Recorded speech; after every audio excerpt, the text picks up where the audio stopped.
Hey, what up, everybody? Episode 16, Sucio Sportz. Uh, we trying to start on time. That's our one of our New Year's resolutions is to start more on time. Uh, we would have been much better off, honestly, had my account now got suspended earlier. More on that later.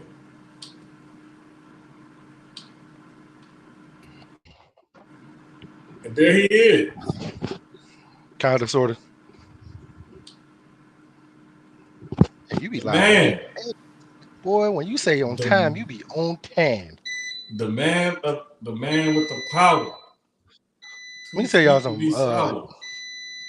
Jermaine is a very punctual guy. My ass, I am never on time. I'm gonna be late to my own damn funeral for real. Bruh, I be messing with like me and my daughter are the same way, right? And so my son is more like his mom, where they kind of like kind of late. He like to be on time, punctual for stuff. And wouldn't you know it, I I date somebody that's not always on time with stuff. Bro, I am. No, the crazy thing, the only time I'm on time when it's time to leave the house, I'm always on time. Anything else, I'm late. Mm-hmm. Hell, I Yeah, leave the house on time. I still don't get where I'm going on time. bruh, like we're both really good about being punctual and stuff. I'm just more like I'm more like can you hear that? Nope. Yeah, there's definitely a short.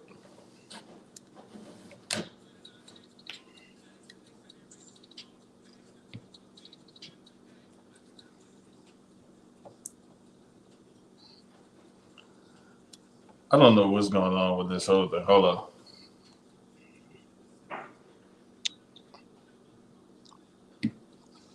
You know, it wouldn't be us guys if it wasn't technical difficulties. And the thing is, we were supposed to start even earlier, and I was sitting there playing around and stuff.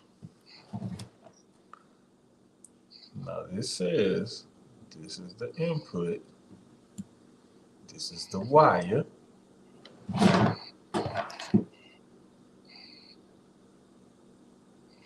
One day we'll have it What is together, this? guys. Hold up. Let's try this.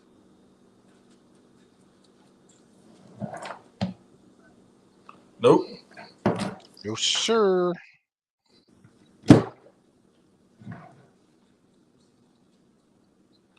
It's something with this wire. It's definitely something with this wire. Oops.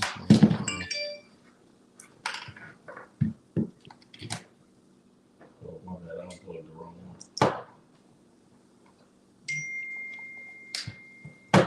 Yeah, but there's definitely something wrong with this motherfucker. I gotta get a Hey new man, while wire. we're waiting on there, while we're waiting, I don't know who if anybody's in here yet, but if you are, cool. If you aren't, then fuck you. Uh, but how was everybody's weekend? How were your weeks? Put it in the comments. Because this is being recorded. Hey, you sound weird. Right. Really? Do it. Yeah. Hold Is on. it my shit? That's the your It shit. might be. Hold on. I'm on the YouTube too. Hold on. Let me check this. Hold on.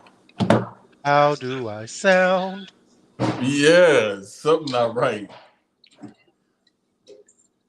It. I don't know. It. You started talking and like. I don't know what's going on. Oh, maybe it's just me because I'm told you sound normal. So it's something on my end. Okay.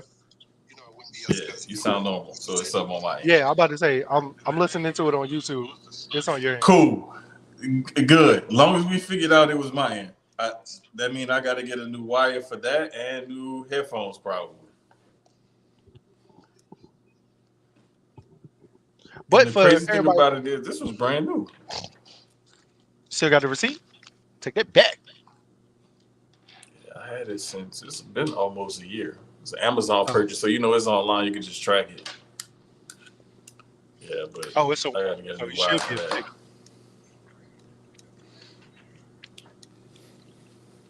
Appreciate everybody pulling up in the chat. Let us know that you're here. Drop a hey, hi, what's up, what's popping. Something. Brand new whip just hopped in. I got options. Pass that bitch like Stockton. Hey, um, Sucio Sportz, episode 16, coming to you live. 16. Um, it's crazy because, like, I can't do nothing because my account's suspended. So I don't know how that happened. I don't know why, but Which is crazy. I say some wild shit on Twitter and I ain't been suspended or blocked or none yet. It's crazy. bruh, how like Wild shit. all I said was somebody gonna hit you about something, and I got flagged for violence. Which is crazy. There's porn up and down the timeline all day on And Twitter. all day, every day. All day. I'm talking about porn, like movies, fucking, and you get banned for hitting. That's crazy. Nigga, bitches is getting hit. I mean, I can't say that. There are ladies getting hit. Bruh, it'd be wildness. What up, Sloan? Bitches getting. I see you in the chat. You can't say hit. That's wild. Um. So, How was your week, man? How was your weekend since last episode? How's everything going? it was I. It was I. I mean, it is what it is. I mean, I did have a good time, like hanging out, with the family and stuff like that, and just getting prepared for all this cold weather that we got, this dripping pipes and Snow. eating gumbo and all That that sounds all like that good stuff. now that sounds like a good thing right there. Bruh, it's crazy because like I made it knowing that it was gonna get cold, but like I didn't realize how much I never end up realizing how much I make, especially when I make gumbo, until I start like putting it all together. And then I'm like, next thing you know, it's like a 16-quart pot that's damn near full of gumbo. So that was my weekend. And I made some pecan bread, and I still had some of that chocolate chip cookie cake that had the marshmallow cream mixed in. So Chocolate chip cookie cake. yeah, I that's how I like to do it instead of making cookies, because we like the little bars, little bars of cookies or bars of cake, whatever it is.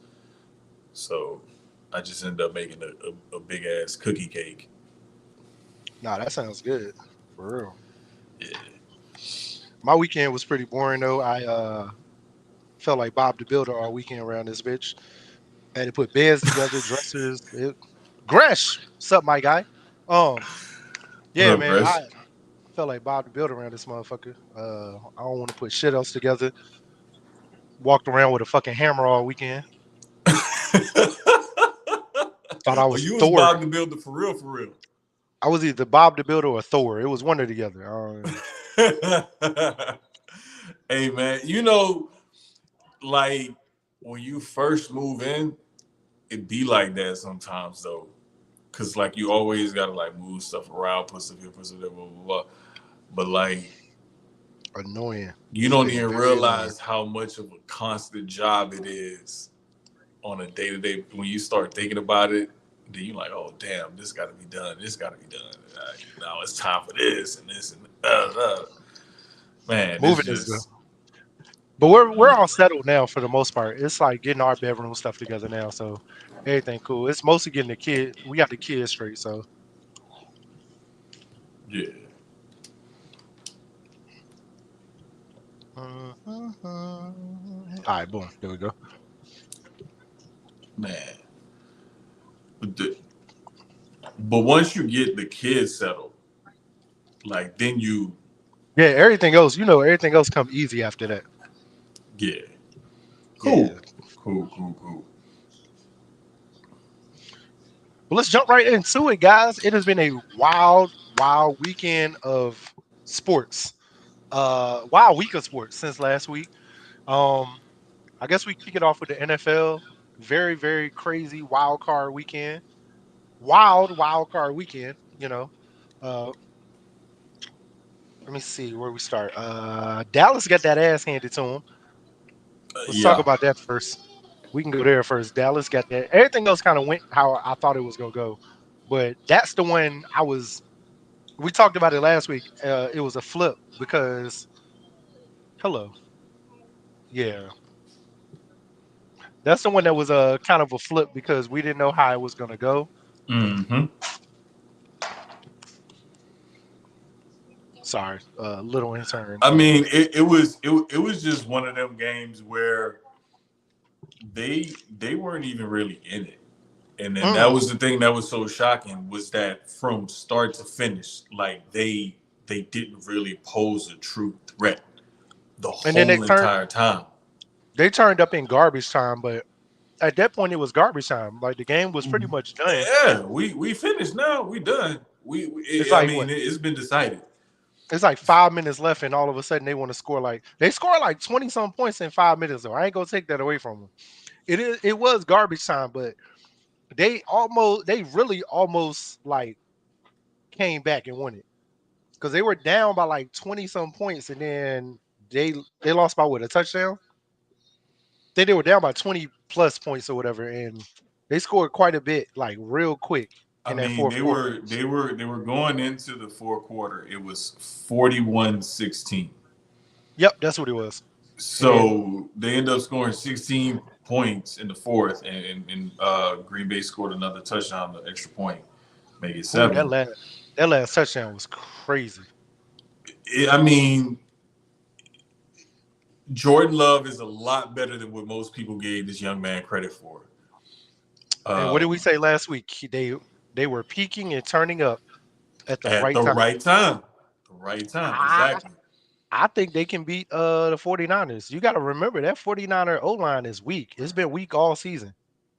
They've just still been dominating enough with the run game and everything to win, but with the right pressure, Purdy has been on his ass a lot.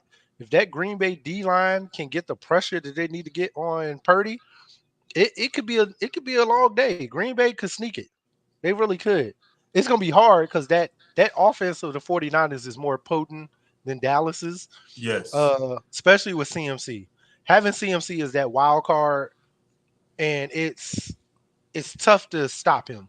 He's really unstoppable, to be honest. When you have a running back like CMC, who's a do-it-all guy, a Swiss Army knife at that position, but then you also have a similar player in Deebo Samuel at wide receiver, who's a Swiss Army knife, can do everything. And Hmm. then you have a tight end and Kittle. You got guys at all the skill positions on offense that have a legit argument for being top 5 in their position, if not higher. Yeah. So, and you mix that with good offensive line play, smart quarterback play, and then you have other weapons as well. It just, and you have a play caller like Kyle Shanahan who knows how to dial up the right play at the right time, who knows how I can run, I can pass, I can do it out of RPO, I can do it out of a standard formation, I can do it out of shotgun. It doesn't matter. He's going to do whatever he wants to do out of whatever formation he wants to do it out of. And to have all of that just mesh and gel, it gives you a lot to try to attack as a defense. Hmm. And the best way to try to do it, like you said, is to pressure Purdy into those passing situations, which means you have to stop the run on first and second down and pressure them into those, second and long, third and long passing situations where you can try to pin your ears back, get after the quarterback. Won't be easy because we just named off like all 3 of these weapons. We didn't even mention Brandon Ayuk, who's Yep. a weapon all in of himself. A dog. So the list Oh, just keeps getting longer the more you talk about the 49ers offense. But the Green Bay defense is going to have a lot to contain. and they're gonna have a Um, lot of confidence going into the game after taking out Dallas. Everybody had them counted out. I don't think yep. there were too many. There really won't a lot of people, that had them winning, which is crazy because with the track record, they've beat them what 4 out of 6 times. Yeah. 4 out of the last 6 has been Four Green out of Bay the last five, losses. at least I know. Have been losses to Green Bay in either first round, divisional, first or divisional. So Yeah. it's crazy. The other game that kind of shocked me, honestly, with the result was the Dolphins, Buffalo Chiefs. Pittsburgh game. Really? I wasn't expecting Buffalo to win by that much. Like they pretty much dominated the Steelers. I thought the Steelers would show up a little bit more than that. That No, one that's that one surprised me also. no. The surprise to me was more the Dolphins, Chiefs. I thought it was going to be more of a high scoring game than it was for the Dolphins. For them to only score 7 was shocker. Everything else was pretty much there. I knew that we both knew the Rams and Lions was going to be a dogfight, and it was. Mm-hmm. Mm. It was only a 1 point win. We knew that how that was going to go. Texans and Browns. We both thought it would be a closer game than it was, This is true. I was and not believing what I was seeing. I knew the Texans would win. I definitely felt they would win, but I didn't think it was going to be like that. I didn't think they were No. going to go in and beat them people ass. Now the crazy thing about it is I bet them with the points. I believe it was a 2.5, something like that. Hmm. And then the Chiefs was I think like 5.5. That was on one parlay, and then another parlay it was like Stroud, Collins, yards or something like that. It was like three different parlays that I had. Uh, Two of them with the Texans, and then one was the Texans and the Chiefs with both taking the points. And I'm just like, all right, let me see how I'm gonna do. And I looked up, I was like, hey, I got money. So I was real excited about it. But like, as you watching the game or whatever, you you focusing in on stuff like just how calm CJ Stroud was under pressure. How well Very. that offensive line protected him against that defensive front, especially Myles Garrett. Um, you look at some of the plays the receivers were making. Um, the fact that Noah Brown went down with an injury after he Hmm. just got back, and they still were able to produce, no matter who was out there or who he was throwing to. But the Goff was on a. biggest thing, I'd say Goff was on a mission. And those players, they were. Amon St. Brown said it like they were playing for him. As much as he was trying to be like, hey, no guys, this is just just a playoff game. No, they wanted that for him, and they went out and did it. Again, very close game, but I was actually happy to see the Lions win it. To be honest. oh yeah, definitely. I was talking about the Texans. Oh, I thought, oh, oh, yeah, I'm sorry. remember we was talking about the Texans, like beating Cleveland like that. It was just Oh, we crazy did. We did. because the biggest thing was really their defense came up big, and it was just it's amazing to see like a young defense and a young team come together like that with a first time head coach, first time quarterback, first time offensive play caller as well, and offensive coordinator. Hmm. So that was really interesting. Um, I like the future. The future is definitely, no matter what happens in that Ravens game next week, win or lose, like the future for the Texans is probably the brightest we've seen in a while. Um, I mean, the Matt Schaub era was kind of there a little bit, uh, but I think this is probably the most excited I've seen. And you're in Houston, so you of course know way better than I do. But mhm. from the outside looking in, this looks like the most excited I've seen Texans fans. The few I personally know, this is the most excited I've seen them in a long time. Oh, Probably definitely for since, sure. and Houston has definitely had players. Like they've had players on offense and defense, but not a complete team like I feel like they have now. and they're still not complete because y'all they're still missing 2 key offensive players. Uh, I don't think is there anybody on defense I believe they're going to have some more injuries that came up. Give me 1 second. from the game. Yeah, because the thing is, Noah Brown, they put him on IR and signed Steven Sims Jr. back to the practice squad. Shout out to him. I know his uncle. Me and his uncle are cool, so I know them. But I know they made that move, but today is Tuesday. Tomorrow after practice is when they'll release the first injury report. So that's when we'll really see like who's practicing, who's not practicing. That'll kind of give you an idea of, what normally they may look like come Saturday. Mm-hmm. And just looking at these games for this coming weekend, I know a lot of people in Houston were upset about the 3:30 slot on Saturday. It is what it is. I mean, you're playing an away game. So you're going to get whatever slot they're going to give you. Luckily, they're playing at 3:30 and not at 7:30 because you're out there on the East Coast in, late January, mid-January or whatever. You don't want to play at night. And I know you out there on the East Coast. Would you rather play at 3:30 or 7:15? 3:30, especially right now. It's cold too. In Baltimore, Thank you. it's gonna be freezing this weekend. I would much Exactly. rather play earlier in the day than later. Much rather, because So- as that nightfall hits. Because by the fourth quarter, it's gonna be about what 7, going into 7, into that fourth quarter. Yeah, it's definitely gonna be. Come on, dog. And Baltimore, Don't do and that. you got to remember, Baltimore is by the harbor, so Right. it's gonna be cold. Dome teams always feel it during the playoffs because now they got to come away from that dome and they got to play outside. Bro, Minnesota they used say to game Minnesota time feels it a weather. lot. They say game time weather is expected to be 28 I'm at good. 3:30 on Saturday afternoon.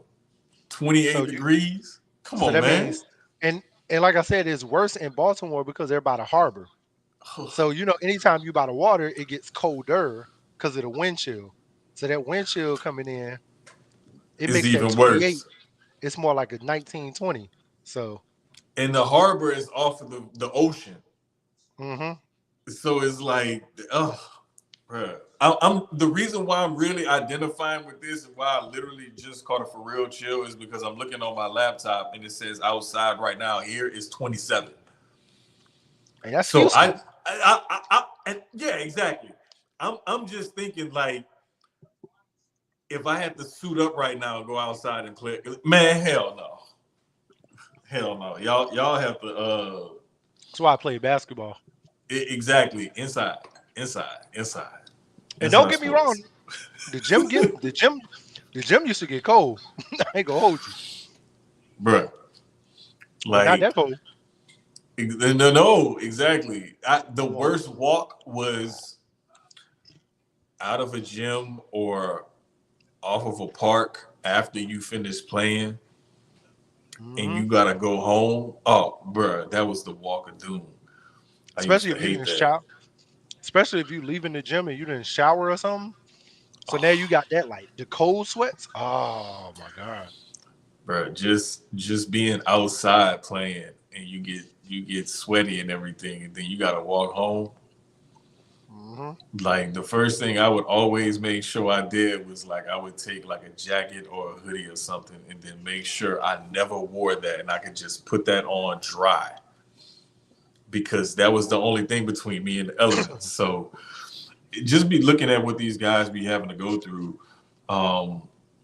We are going to have another cold weather crazy game because Buffalo is hosting Kansas City at 5:30 on Sunday evening. Now, let me ask you, do you see that being the dog fight that it is on paper? You know what, I really do, because Buffalo, again, another team that we talked about, they hit their stride at the right time. This is why they're hosting this game, and the Chiefs are, visiting, is because Buffalo ended up winning that division. Um, Game time weather there, 20. Mm, mm. The reason Okay. why I see this being such a good game, and right now ESPN bet they have it at Buffalo is Mm. -3 favorite money with the point spread. The over and under so far is 45.5. So they're predicting a not a not a real high scoring game. I don't think it is. Something around the 24-21, 27 Yeah. 17, something like that. I don't see That's this being a 35 plus. I don't see anybody nah. putting up that much. Um, No, I don't. they hate each other. They're used to playing each other, either in the conference championship or sooner. Hmm. Honestly, looking at the what's left in the AFC, this is the Ravens to win. I mean, we've said this. I honestly, I think Super Bowl period. It really is this the Super Bowl should be 49ers Ravens rematch again. It should be. Bruh, like, I feel like the Lions can spoil this. uh-huh. The only thing that scares me is when the Lions played the Ravens earlier this season, the Ravens dog walked them. I think if the Lions can beat the 49ers in the NFC Championship, because that's and I'm not going to count the Bucks out. We'll get to that in a second. Um, but I'm still thinking it's Lions 49ers NFC Championship. I kind of wanted to be Ravens Chiefs for the AFC Championship. I feel like for Lamar and for his legacy, it's beating Patrick Mahomes to get to the Super Bowl. It kind of goes back to the whole Brady and Manning thing. Like Yes, their yes. their their rivalry has turned into that Brady Manning type of thing where it's like in order for me to get here, like for Manning, it was beating Brady because Brady beat him every time. So for him, it was like in order for me to get to the Super Bowl, I had to beat Brady. For Lamar right now, it's the same. It's I have to take out Mahomes to get here. Josh Allen's cool or whatever, but I have to take out Mahomes to get to that next level to solidify why I felt like I was worth the money that I was demanding.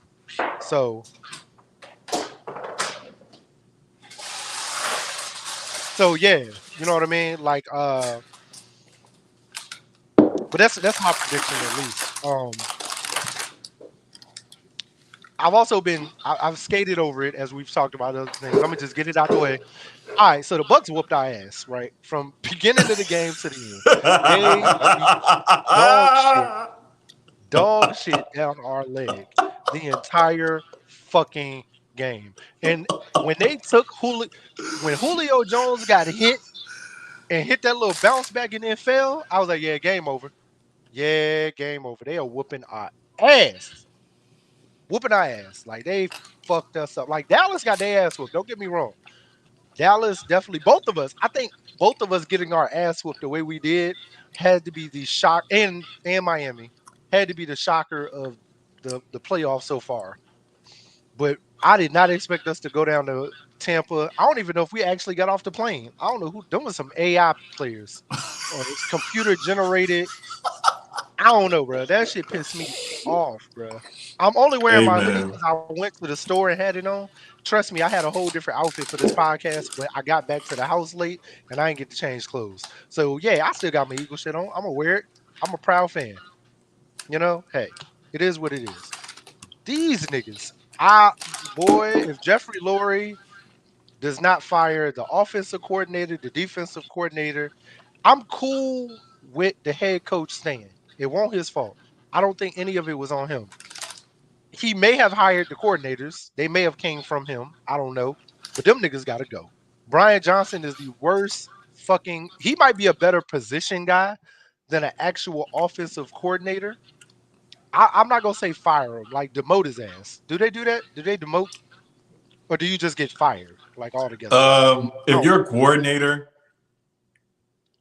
the most they may do is bring in somebody else to call the plays Kind of or like what we have did with the somebody D else. Yeah, they may do with something Sean like Desai. that. But for the most part, they're not gonna like fully like demote you, like strip you of your title. Nah, They gotta strip just that. outright fire you. Nah, well, he can go. Sean Desai won't too bad. Like the shit yesterday, I don't even think was on the coordinators because they're not on the field. And I always say coaches get a bad rap because coaches aren't on the field making the plays. They may call the play, but they're not the ones to actually execute the play. And it sucks that they're the ones who get fired first before a player gets cut. Because them niggas couldn't tackle shit yesterday. They couldn't tackle a fucking tackle box. Like, I don't know what the fuck was going on. Like, I'm talking about Yeah, they they they weren't wrapping up. Like, it was like Ole defense. I'm like, the rookie Palmer was having a fucking field day with these niggas. They made Baker Mayfield look like Tom Brady yesterday. And I have also been on the Baker Mayfield train all year. you Jermaine knows have, this. I you have, have. and me and him were texting during the game, and it was a double-edged sword for me because on one side, I'm a I'm a proud Eagle fan.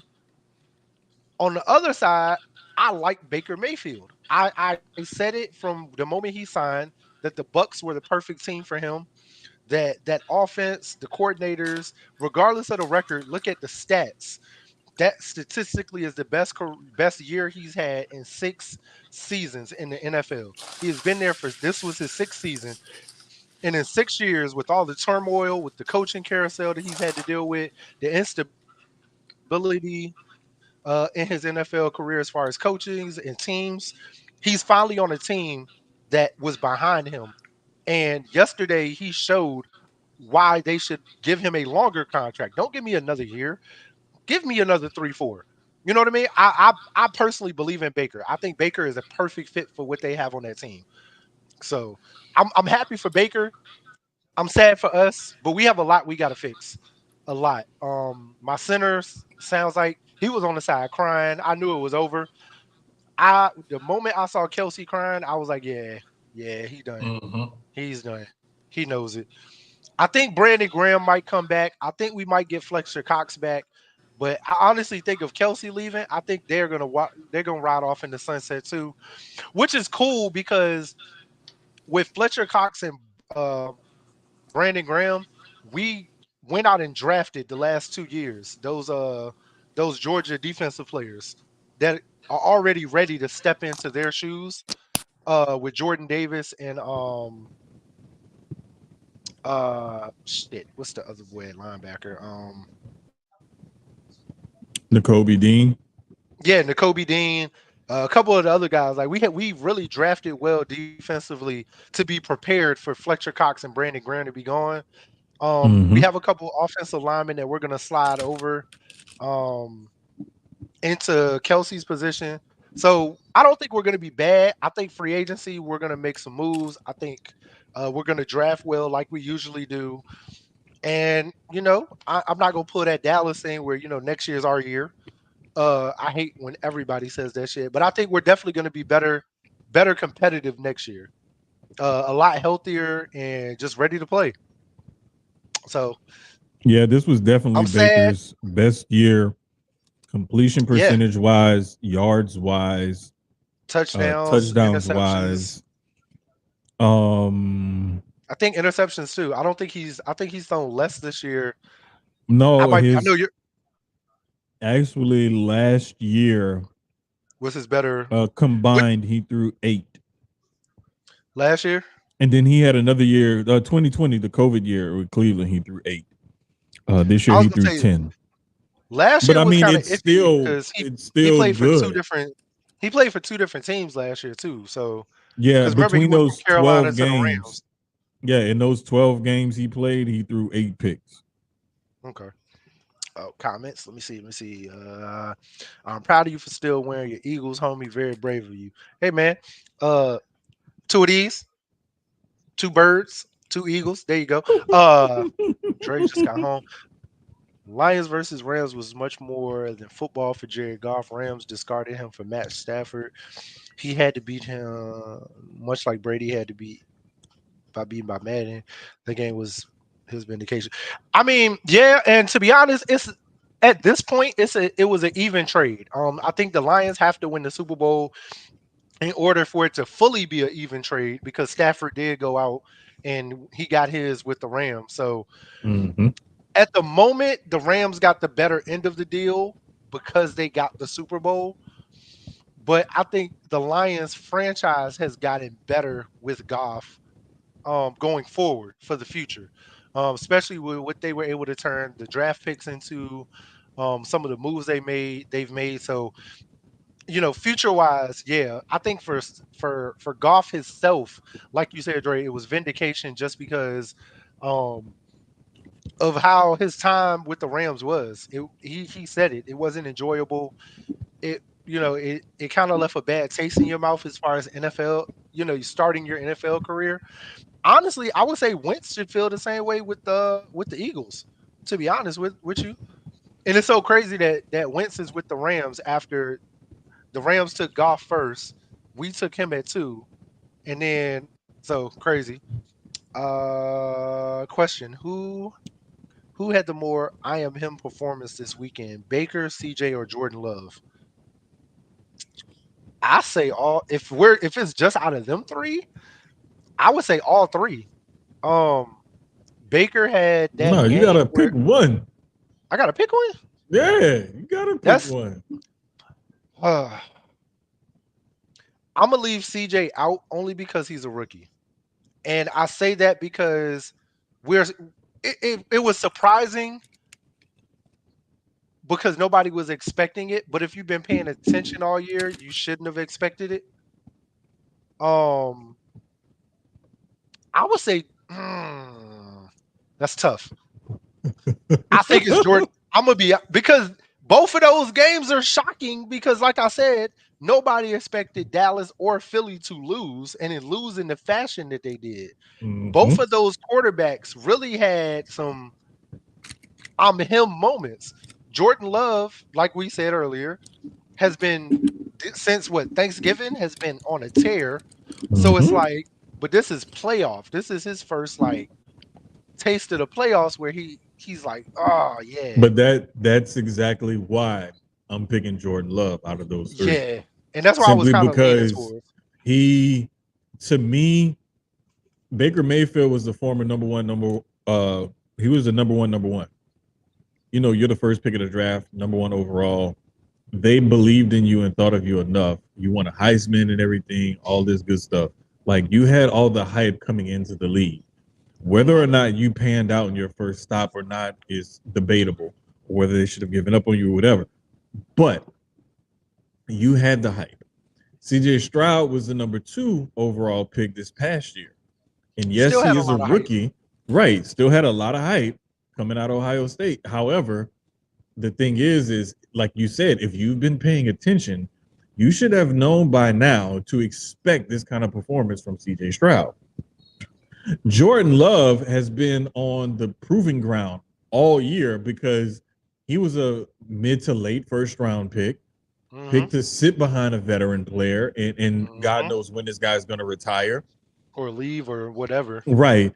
The little bit that you did see of him, he was not impressive at all. And so they were finally going to put the franchise on his back and say, all right, young fella, show us what you got. And he did. He went out And and beat Dallas. exactly. He carried the tradition. That's the part of it that kind of gave me the I'm him with him also is it's pretty much been a tradition for Green Bay to spank Dallas in the playoffs. The last, like we said, 4 out of 6, 5 out of 6, or whatever, they've Mm-hmm. spanked them. So I think it was more for Jordan Love to be like, hey, big dog, I'm here. Y'all wrote me off because y'all were like, oh, Aaron's gone. Green Bay's gonna, go. Matter of fact, there's a Green Bay fan in the chat. That's who had said something about me being brave having my Eagles jersey on. She's a Green Bay fan, and I'll say it. We've had the conversations. She's wrote them off. She was like, "Oh, Aaron's Uh-huh. gone. I got to find a new team. I'm not watching football." So all season, I'm like, "Hey man, y'all don't look bad. y'all. No, because look, I'll be honest. Like I'm wearing my Saints robe again because it's pretty fucking comfortable and it's cold outside. But like, speaking from a Saints fan's perspective, like there was something on Twitter earlier before I got put in Twitter jail. By the way, I'm making my comeback as Tom and Nick Mysterio. Hey, I did not. So I ain't been. Side note, I haven't been watching wrestling, so I didn't know where the whole like Tom and Nick Mysterio shit came from. And when I finally seen where it came from, I'm like, that nigga R-Truth is the man is wild, a genius, dog. That man is a genius, and we need to give R-Truth his flowers. But nah, like there was something that said, when did you start watching your team's football team? Who was the quarterback when you became a fan of your favorite football team? Randall Cunningham. And I said Cooper, Peyton, and Eli's daddy. Because literally, like Archie. Before I could even walk, like I knew how to say like stuff about football and about the Saints. Like my aunt will tell that story. Like I didn't know how to do when they drafted George Rogers, I would say go Big George, go Big George. Every time I'm watching the game, that's all I knew was George Rogers. So like literally when people say, nah, you can't have been watching the Saints that long. Like, no, there's people who will vouch for me that will tell you, like, yes, he has watched the Saints that long. But like I remember watching Randall Cunningham. So I'll say this. Randall was, oh my God, there's another quarterback that don't get enough props to me. So I'm saying this out loud, and I'm pretty sure every Dallas fan I know is about to get on my ass. And I've told you this. I think I didn't show you the pictures, but I did show them to you actually. You have. I've seen the pictures. There is proof. So, like any child, you grow up with who your family likes until either you like them fully or you make your own opinions about who you want to watch or who you like. So, majority of my family are Cowboy fans, like most of Virginia, DC, Maryland. You know, it's either Washington or Dallas for the most part. Me and my mom are the outcasts because she's a Broncos fan. Oh, wow. Well, no, she's a John Elway fan, and she was a damn she liked Elway and Marino. So she got you. She didn't really have no team. For some reason, those white men was who she liked. We ain't gonna talk about that. But I grew up a Dallas fan. There are very much pictures of me with Dallas stuff on as a child. I've seen it. There's proof. I'm probably going to burn them one day just so they're not out there anymore. But that's because I was a kid. I didn't get to pick my team. But when I got to an age where I'm watching football and I'm like, I see Randall Cunningham and I see this black quarterback in the pocket and in the like running, moving, shaking. And I'm like, yo, I'm watching a guy Reggie that White looks like defense. Right. I'm seeing Reggie White on defense and like he's a monster. And I'm like, and I like the colors. The colors. I hate the color green. Like the only green I own is Eagles stuff. I hate green. It's something about that color I just don't like. But everything green I have, and that's surprising because you a sneakerhead. And I don't have the own. I can honestly tell you, I have 2 pairs of green shoes. I legit have 2 pairs of green shoes in my collection because I hate green. That's crazy. I hate green, but I'm buying. Man, I have so much Eagle stuff now that it's like I need to buy other. Yeah, it was watching Randall Cunningham for me, man. Like seeing, like you said, a quarter. Like most kids that saw Mike Vick, they became Falcons fans because they saw a black quarterback doing those amazing things. I remember going up to Virginia Tech watching him. I low key was a Falcon fan too, just because of him being from Virginia. But watching him at Tech. Oh my God, that was amazing. Then following him to Atlanta and seeing what he was doing. Then him coming to my team and being an Eagle and continuing doing that, but now becoming a better passer while still being able to run. It was amazing. Hey, shout out to Mike Vick for that Monday Night Football game against the Redskins where he had like a record number of fantasy football points. That first pass to Deshaun? He helped me. He helped me beat one of my uncles, and It was so crazy. He ended up calling me after the game was Shout over. out to DJ, Shout out to my uncle Eric. Man, Red, you know who he is. Shout out to DJ too, man. DJ was that guy, bro. Oh my god. Hey man, that punt return against the Giants.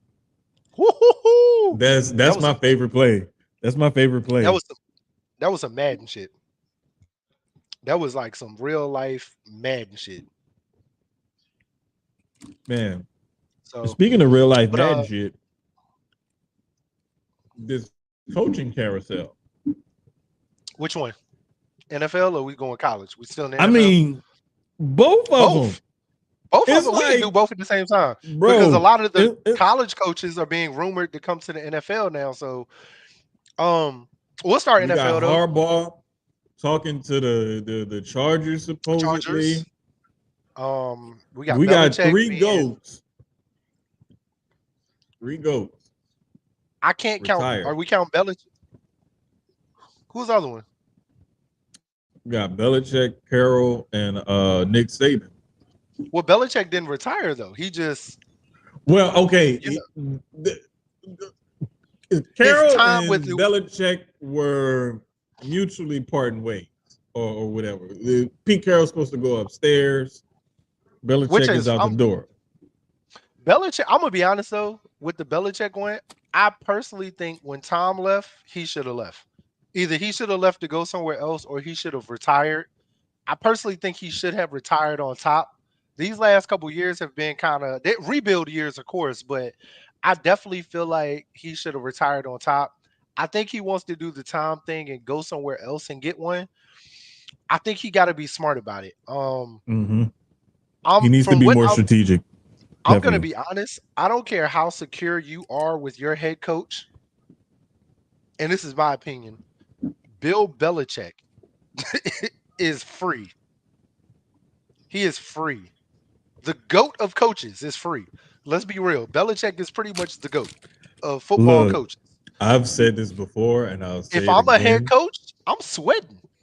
I've said this before, and I'll say it again.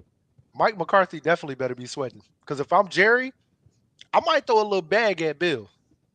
If they were to ever rename that trophy, it would be called the Belichick Trophy instead of the Lombardi. And I would be okay with that.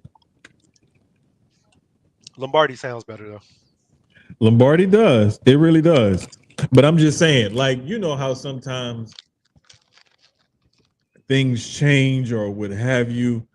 I would not be surprised if some prominent award or something, a Hall of Fame distinction, something extra was done for Bill Belichick when he finally hangs it up and is done and walks away from the game permanently. Because like Dre just said, he's very close to the all-time record for wins. Yeah. I think going to Dallas, and I agree with what you just said, Dre, I think if Bill and Jerry can sit, talk, work, whatever, get that hashed together, Dallas is his best option with what they have to get him those win totals. Yep. Super Bowl, maybe. But exactly. For Bill at his age, it's two things that you got to look at. One, we've seen it in New England. He's pretty much set in his ways as a head coach, and his ideology of how he feels like a player needs to carry themselves, the game needs to be played, X, Y, and Z. And he has a culture. You have to look at the team and see if which both of those go hand in hand, his, setting his ways and the culture, if that team can be brought into what he does. I think Dallas, again, perfect. I don't know so much about Atlanta, but I think I like Atlanta for him. I just think, we've said it in our group chat. The only thing about Bill in Atlanta is, are we getting a veteran quarterback with Bill, or are we actually gonna draft a quarterback and is Bill okay with a rookie young quarterback? Because Bill probably got about 3 to 5 years left coaching. So I'm gonna give him 3 to 5. Here's the thing. looking at the draft, we also talked about the possibility of Washington. They have the second pick. His former team, New England, had the third pick. Arizona has the fourth pick. Chargers have the fifth pick. I could even see Bill trying to go to LA to coach the Chargers because I like him with you the have Chargers. Justin Herbert, you have pieces in place, and you have the fifth overall pick in this draft. I like that because they got the run game with Eckler. They Mm-hmm. got the receivers, the quarterback. Justin Herbert is that Brady type that he loves. You know, he's used to having Brady. So Mm-hmm. I think they use that top pick for a defensive player, maybe another wide receiver, maybe something on the O line or offense. But I like the Chargers. That's why I like Harbaugh going there too. Mm-hmm. Um, Another one. I, Exactly. I think Michigan, because like I said, we're going to intertwine it all. I think Michigan makes a hard play to keep him.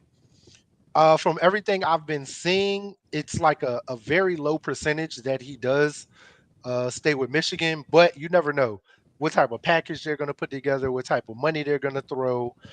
I think he definitely wants to get his foot back into that NFL door, but I think sometimes it's just better to stay in college, man. Like, look at how college basketball was for years. It's as much as we all wanted Coach K to be the coach of the Lakers at one point. Because I remember, I'm a Laker fan. I can remember where it was at one point. Everybody was like, Coach K, Kobe. Oh my God, he'd be perfect.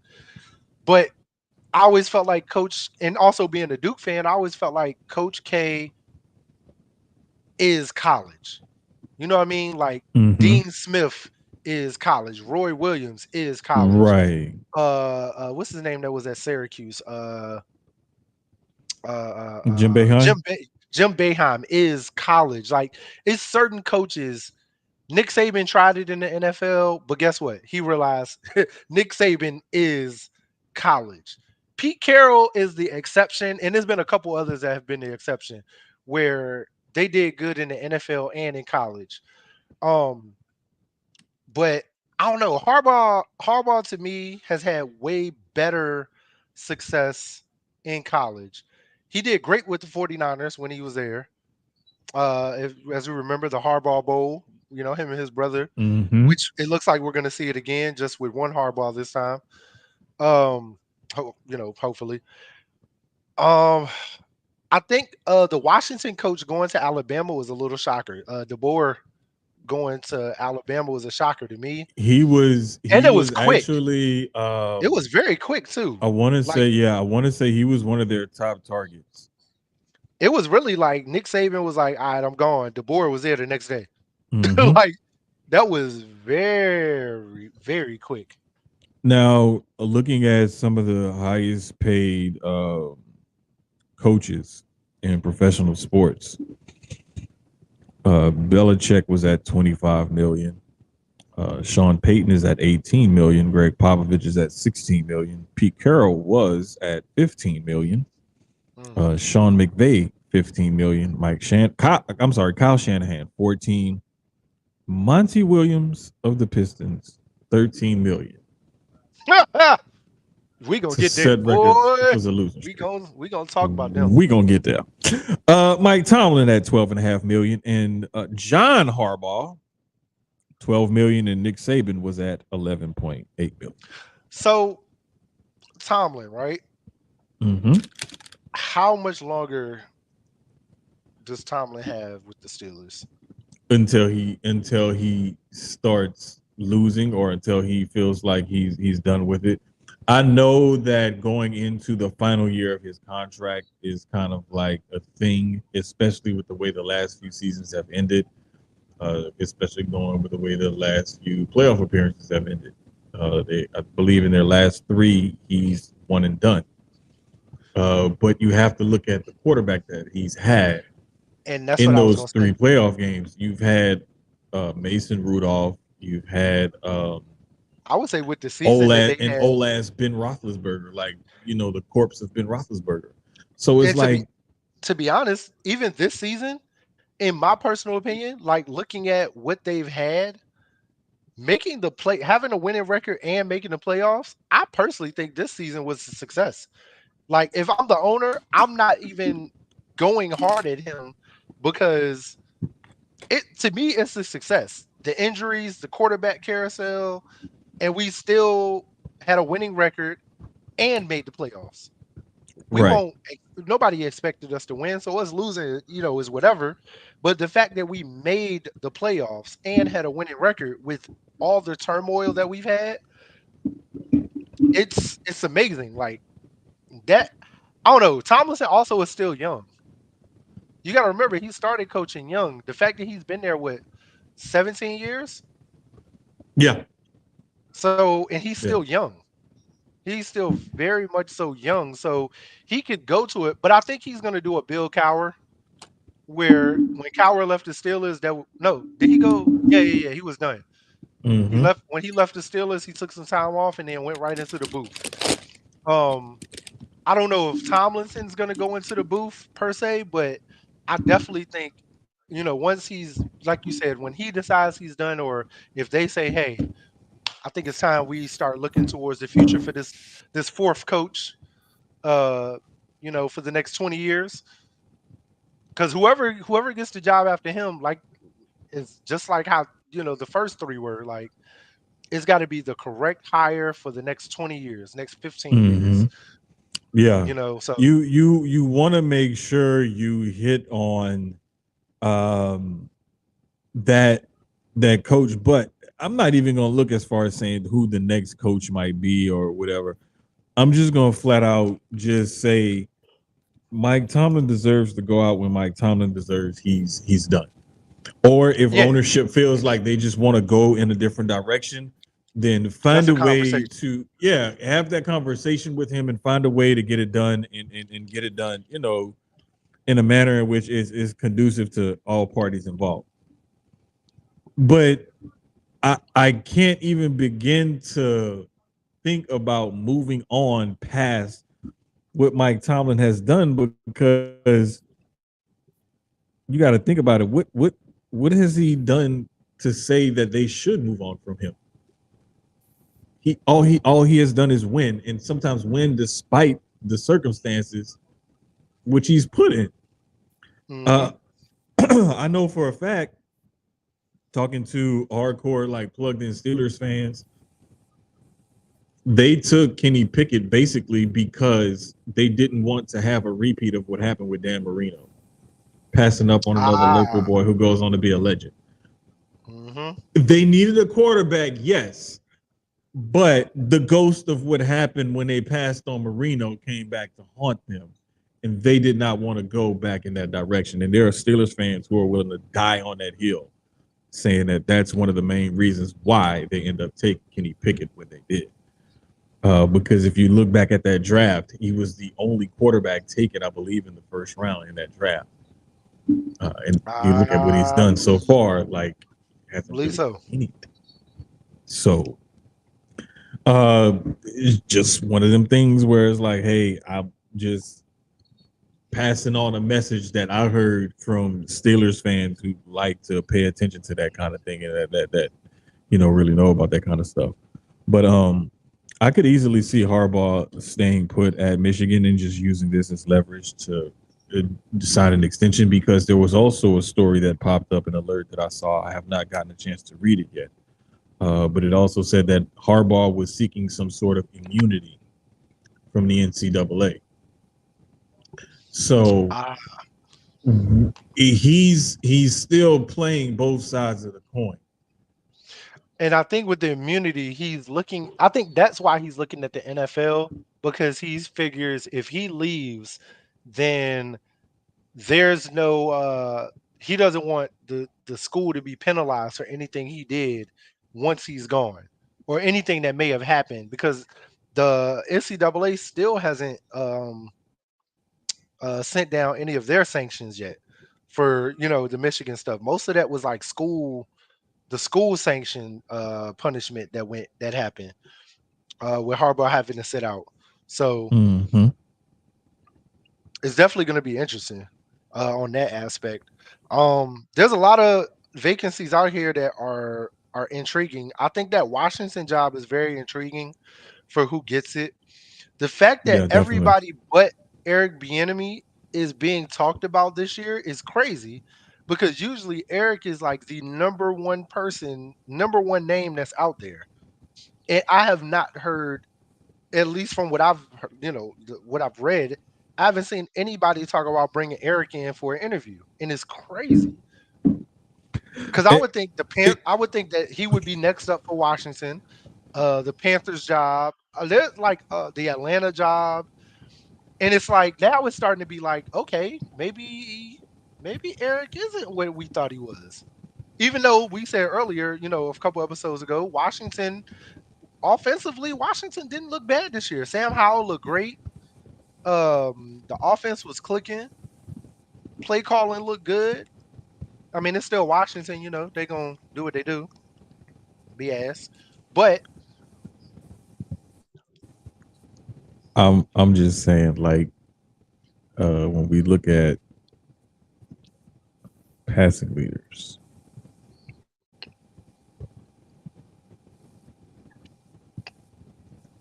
I'm looking for Sam Howell. I don't think he was. Okay, he was 12th. He threw for 3,946 yards. 12th is not bad. Good for 12th in the league. He had an average of 6.4. He threw for 21 touchdowns. How many interceptions? 21. He was a 2020 guy. 2020. He was also sacked 65 times. O-line's trash, of course. Yeah. 21 interceptions. I gotta watch it. He had that's a one of them things QBR of 42.1. The interception thing is always weird because I go back to Jameis and Bruce Arians offense. And a lot of those interceptions were not on Jameis. They were on the receivers because as a receiver, I know every coach tells you if your fingertips or your hands touch it, you can catch it. And a lot of those INTs were on the receivers. I don't know, man. I'm not, it's Washington. There's a lot so of times really I saw Jameis throw stuff up in coverage. Yeah, trying to it's like thread the needle and But the thing is like in that offense, Arians himself has the famous phrase, "No risk it, no biscuit," or some shit like that. But I mean, he has a lot of like 5 and 7 step drops and a lot of deep routes and different things like that he has in his offense. But like, I think some of that stuff about Bieniemy not interviewing well and him just not coming across as somebody that you would like trust your whole franchise over to, or you'd be leery, whatever it was. And maybe there is some truth to that. Like now that we see he's out on his own, he had an okay kind of year. He didn't really have a lot to work with as far as the quarterback and the offensive line is concerned, but he was able to get some juice out of the squeeze. The other interesting thing with all of this, when you look at a Nick Saban, who's arguably the greatest college coach of all time, a Bill Belichick who's out of the job, who's floating around out there, who's arguably the greatest NFL coach of all time. But then you also have the wild card, Pete Carroll, who's arguably the greatest crossover coach of all time. Mm-hmm. All three gentlemen, one decided to just walk away from the game completely. The other two were asked to leave pretty much. But those guys could go somewhere and be game changers later on in their career, and both are in their early 70s. I believe they're 71 and 72, if I'm not mistaken. Yes. But you got like they could have the second or third act of their careers. And one coach that I will compare the both of them to, and they both have kind of ties to, is Bill Parcells. The big tuna. Because Parcells came of age with the Giants, and you saw what he did with the Giants, and that's where he made his bones at, won 2 Super Bowls. But then you respect his work that he did in New England and what he did, you know, kind of with the Jets. And then he even ended up doing it in Dallas. Yep. So it's like you can have a coach that can have that late career resurgence given the right situation. So again, to me, I think for Pete Carroll, stay where you're at. Yeah, definitely. If you're gonna move into the president or whatever role they about to have, executive, whatever. Yeah, I think that's perfect because he's really, when you think about the Seattle franchise now, you think about Pete Carroll. Like they were great before that. Don't get me wrong. They've had spurts, they've had players, they've had teams, but I was a huge Sean Alexander fan. Whew, that boy was a dog. But you think of the Knicks. I'm about to say Nick Saban. You think of the Pete Carroll era. Same. When you think of USC football, you think of Pete Carroll. You think of what Pete Carroll did with Reggie Bush, with Matt Leinart. Like that's, what you look at with Lindell White, another dog. Oh my God, dog.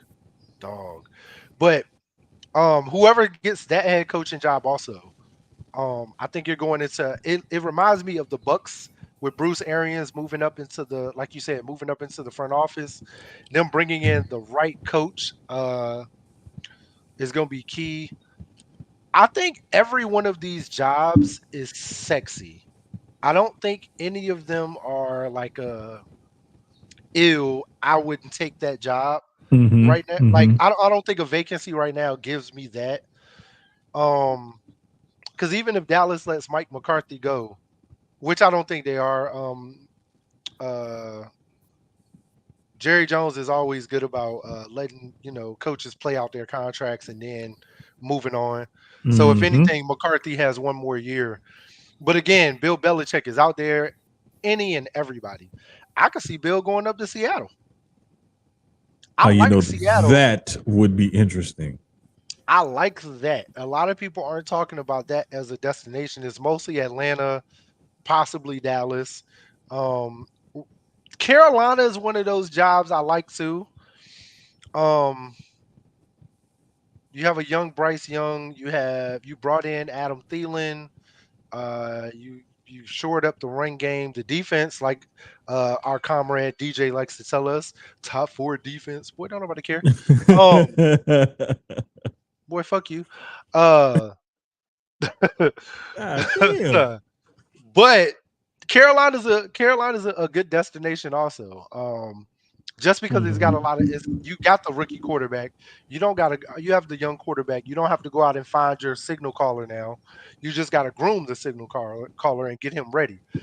Washington is more, do you stick with Sam Howell or do you draft a quarterback, or are you looking at bringing Russell Wilson whenever if Denver does go ahead and let him go, or do you trade for him or whatever? Chicago, seeing what they're going to do with Justin Fields, because I think Justin going to Atlanta I like it, and I know we've talked about it with Jeff a lot. Jeff wants it, of course, but I actually like them doing that, but only because I don't think any of the quarterbacks are going to be available when Atlanta picks, unless they do something to trade up. I really don't think any of the good quarterbacks are still going to be there that early. Like I believe they're picking 8th. I'm not sold on Drake May. I think if it's not Caleb, and that's the part that's crazy. So Caleb has officially declared for the draft, since we're kind of intertwining the NFL and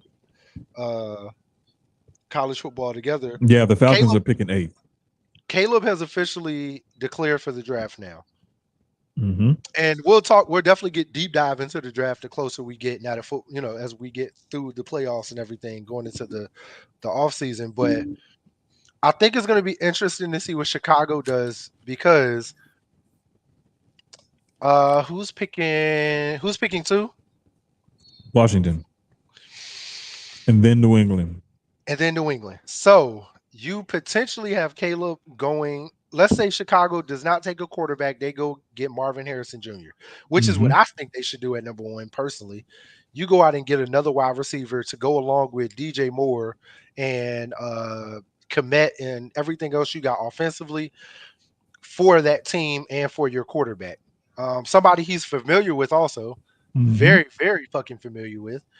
It's a perfect fit. So at that point, Caleb is now looking at the number two between Washington and New England at 2 and 3. If I'm Washington, at this point now, it's interesting because what did we just say? Do we draft Caleb? You take Caleb Williams, bro. Or do you go get Russ? Don't fuck around. I would take Caleb. Draft that kid. I think Caleb is going to try to pull a Eli.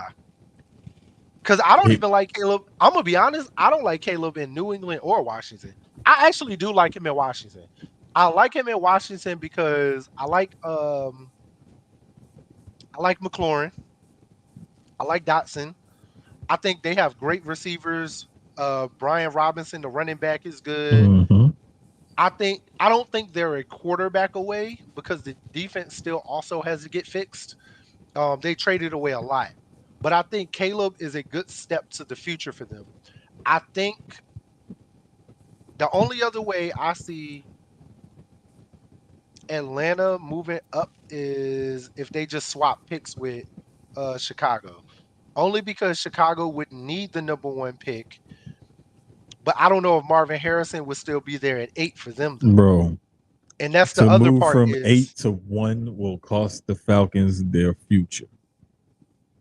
For Caleb, I think they should do it.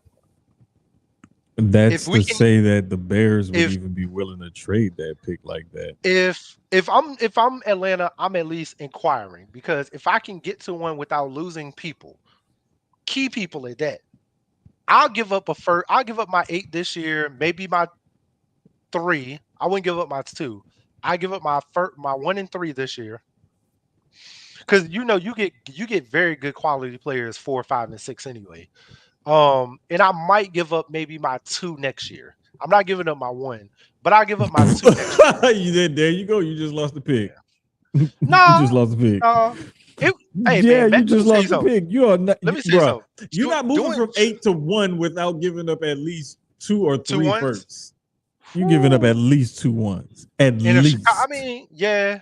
But my thing with Chicago, the only thing, and like I just said, the only thing is because who they want should be Marvin Harrison.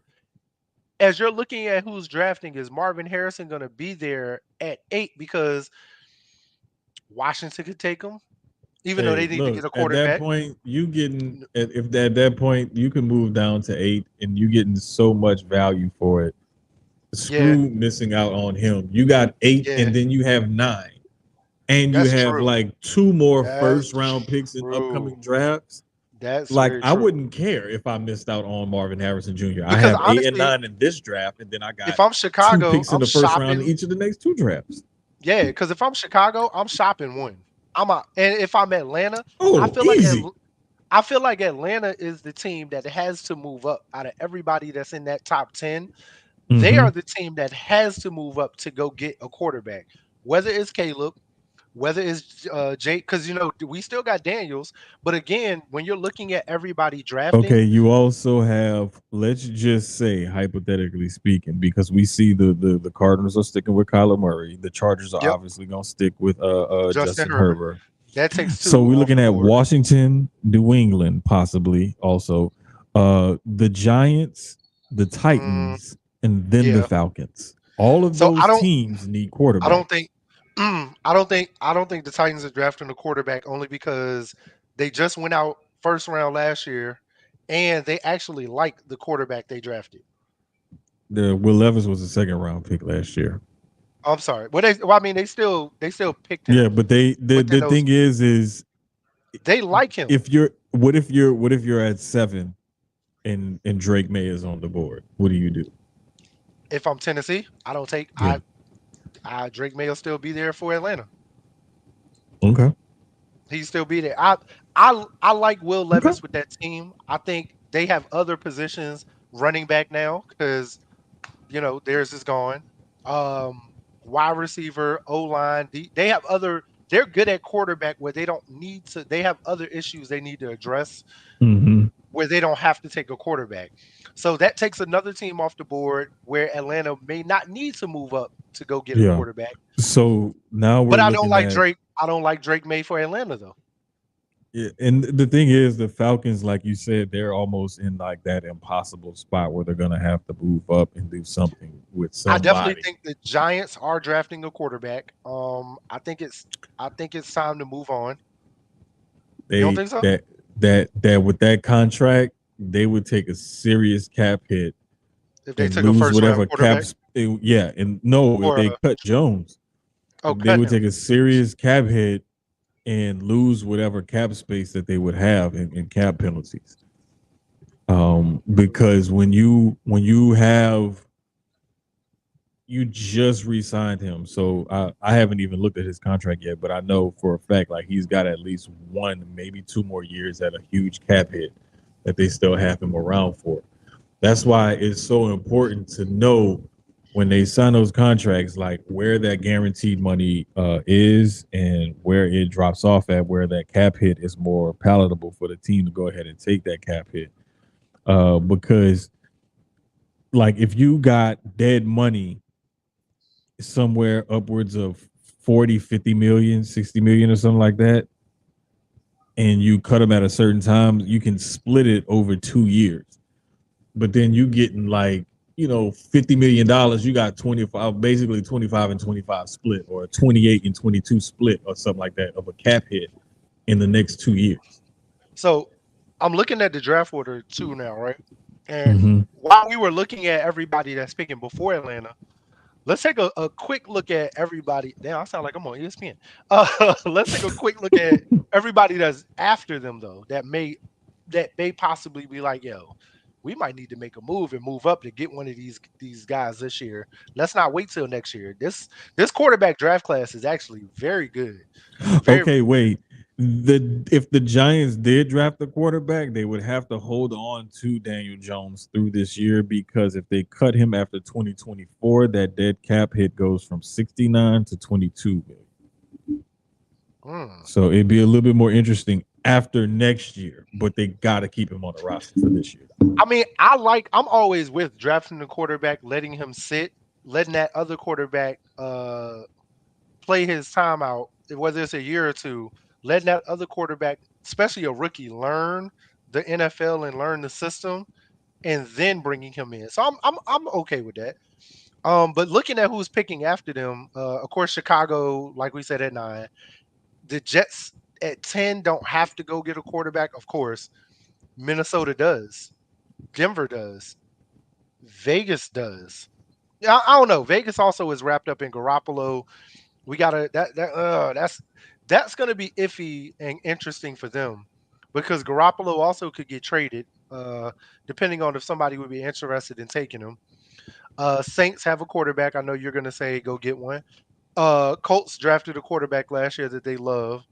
Seattle at 16. It might be time to start looking at the future. Jacksonville at 17. They don't need a quarterback. Cincinnati doesn't. Green Bay doesn't. Tampa at 20 doesn't. Houston traded to Arizona. Arizona has 21. I don't think we got to go that high as far as like who needs Nah, I'm what. But looking at we got the Rams at mm, 19. were they 19? Yeah, because they Tankathon updated it after the wild card, after the losses. So Okay. we got Rams, Hold on, let me see. Steelers, Dolphins, Eagles, CBS is Texans, okay.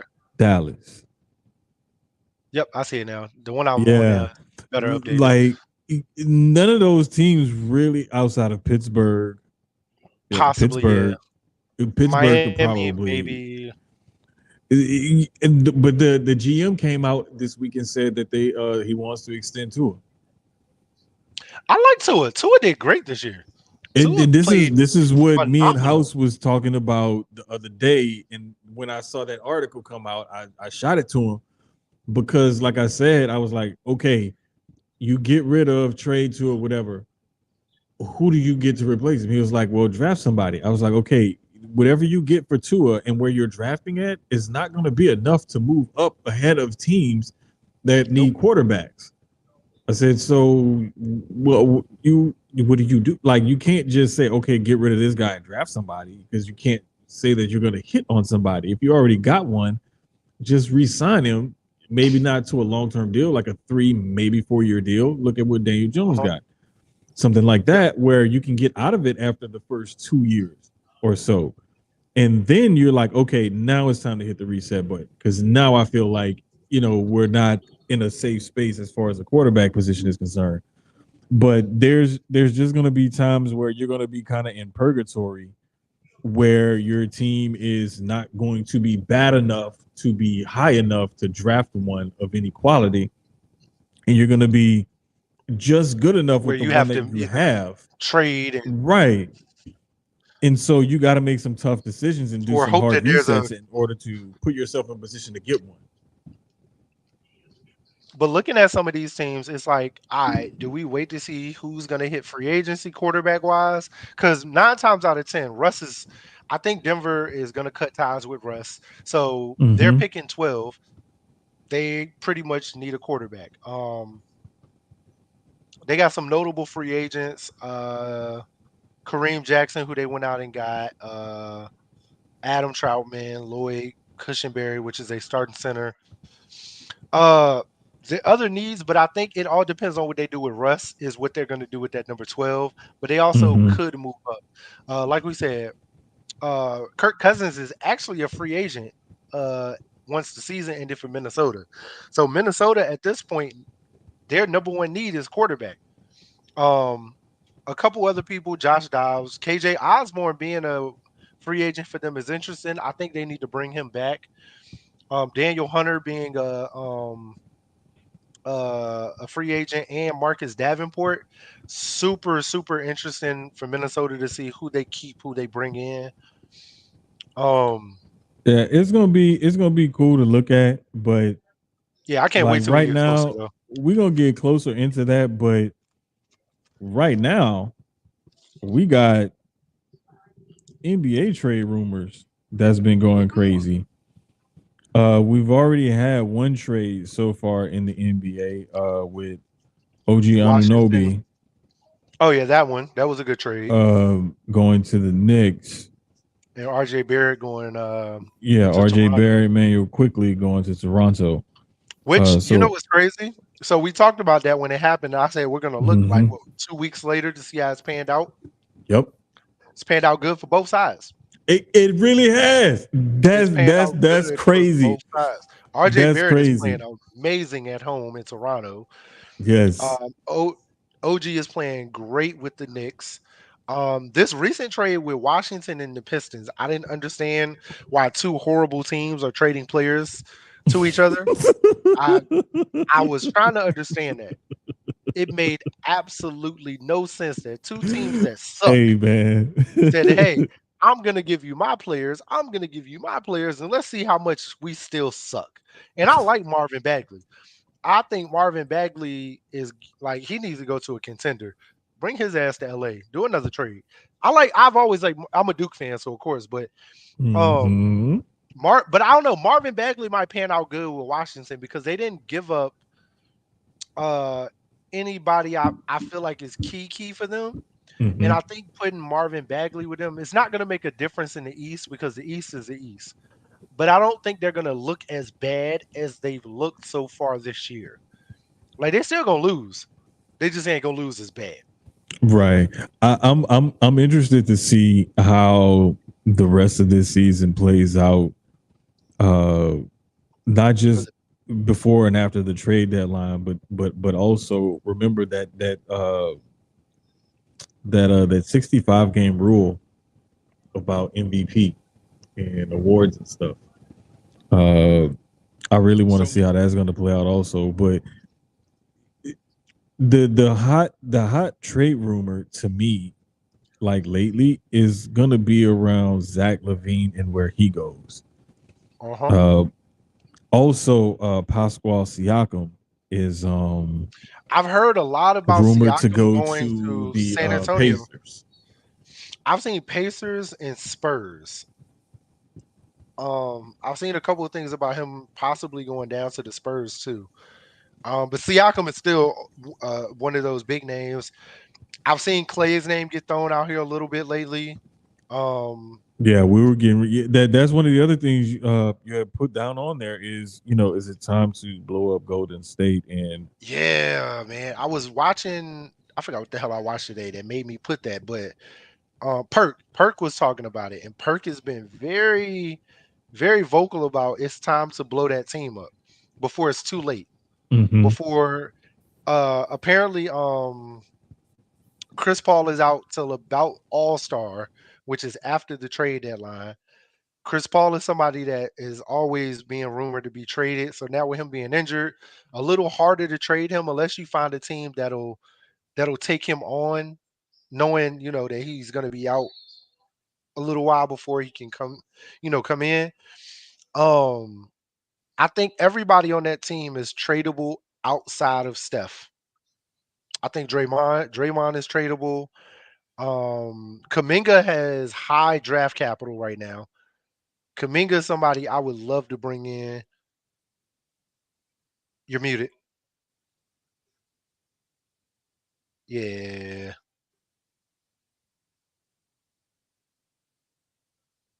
Nope. Hold on, guys. A little technical difficulty.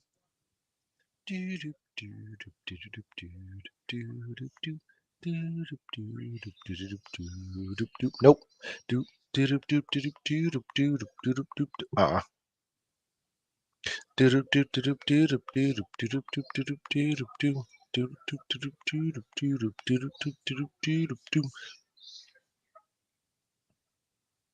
Nope.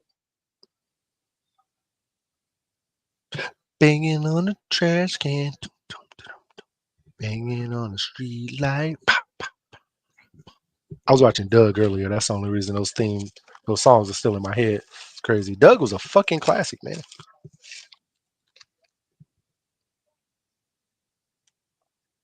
I didn't even hear the tap. I got a topic for when, like, later. I want to talk sports movies one day. Top 5. I ain't even gonna go. Maybe 10, because there's like some really great sports movies. One day we're gonna do a poll. Maybe for next week. I might do a small little poll. Nope. We'll do a poll. Probably I think I'll put it up today and I'll leave it up for about 7 days on Sucio Sports page. So follow that page if you haven't. I'll put the poll up. I'll probably post it on our Instagram also, pretty much everywhere on both on our personal socials also. Top 10 sports movies. And I think I'll put it up like for people just to answer. I'm not gonna sway any answers. I want to see what everybody says. But yeah, top 10. And even for everybody, because again, this is recorded. So for everybody listening, once this drops, uh comment or DM the page. Top what you think is either give us one answer, several answers, there's no limit. Of your sports movies, and we're going to tally it up. We'll give our own personal opinions with what the fans said. But I like that. Just popped in my head out of nowhere. But yeah, because there's been. I feel like all three Mighty Ducks should be in the top 10. All three, because they were amazing. If any of you say Air Bud, I'm blocking you. That's just how I feel.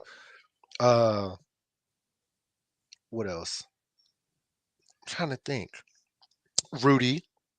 Rudy is a top 10 sports movie. Yeah. Rudy was just so inspirational. But yeah, man, that's gonna be a fire ass topic. So while we're waiting on Jermaine to come back, he was having some audio issues. Um, like we were saying about Golden State. Golden State is, I think it's time. I personally think it is time to blow it up. I'm kind of with Perk on that one. You have to do it now while you're able to trade certain people before it gets to a point they're either too old or their draft value drops to the point where you're not going to get anything back. I think the only thing about Golden State is trading away like a Clay Thompson. What are you going to get back for Clay? I think trading away a Draymond. What am I getting back for Draymond? Is it draft picks for the future? Or am I getting players for now? It's really tough because of who they are and who the value that they hold in the NBA and to that franchise. You can't just trade them away for peanuts, of course. Kaminga also very great young talent, but you can't just trade him away for anything. Trade him away for anything. So um, it's definitely going to be interesting. A lot I've seen the Lakers are high on DeJounte Murray. I've seen a couple other teams very high on DeJounte Murray, also bringing him in. He's going to be somebody that is going to garner a lot of attention. Surprising that Atlanta kind of is shopping him, from what I've heard. Officially, I haven't seen Atlanta come out and say that they're shopping him, but you never officially hear a lot of that stuff. But DeJounte Murray is somebody that's going to garner a lot of attention. Um, Very great young talent. Spurs giving up on him and him going to Atlanta. He's played great in Atlanta, but not. I don't think it's been what Atlanta thought it was going to be with him and Trey Young. Of course, they're not trading Trey Young. Definitely not. Trey Young has way too much value to them and to that city. DeJounte is that moving piece for them. But look for him to be very high on the lot. I've seen Miami. I've seen Indiana also for him. Out on the West Coast, I've seen the Lakers. In Houston, I saw something about DeJounte to Houston. Not too keen on the DeJounte to Houston piece. Uh, okay. Yeah, I haven't seen too much about DeJounte to Houston. A couple things rumored, but not nothing serious. Let me see if anybody's in the chat. Um,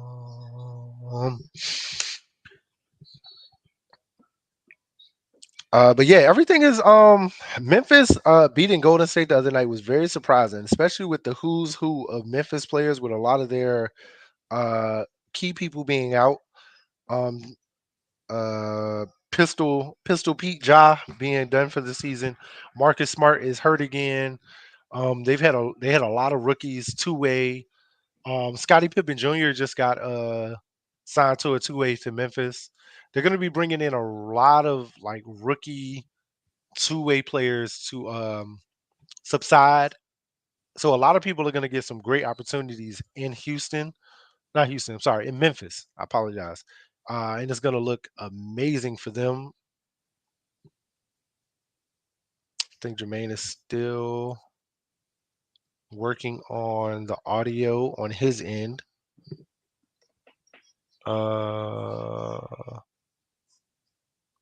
Yep, just got that confirmed. He is working on the audio on his to bring that back.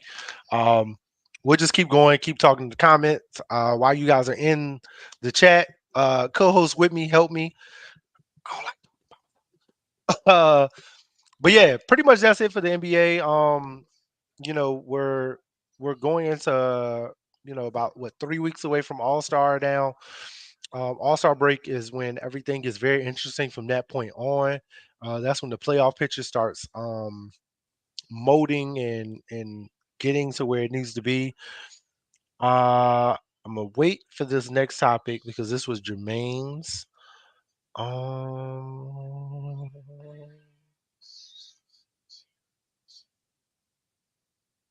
hmm, hmm,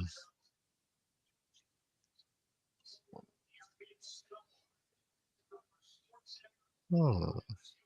A lot of hums if you're listening once this drops. Um, hold on. I hear something in the background. Okay, no, I don't. I don't. I Shit. don't hear. Oh, hold on. Hold on. Oh, oh, hold on. No, no, no. You're faint. You're faint now. Shit ain't working.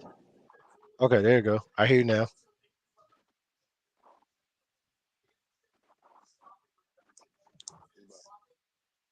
It's like I think it's a short going in and out.